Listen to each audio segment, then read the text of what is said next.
Davlat Filarmoniyasi viloyat bo'linmasi xonandasi bugungi oqshomning asl ma'nodagi malikasi Shahlo Salayeva kuylaydi. Kör bolasan, yetmedin sevgimni kadrına. Kör bolasan, gül emez erman ektin bağrıma.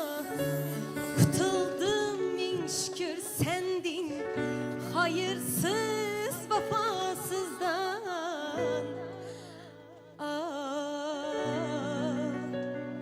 Kör bulasan. Açık körler üçün emes, şuladan zulüm çeken kızlar üçün külümüz birgelikte. Yetmedin sevginin kadrına, gül emez erman ekştin bağrıma. Kutuldum min şükür sendin, hayırsız vefasızdan.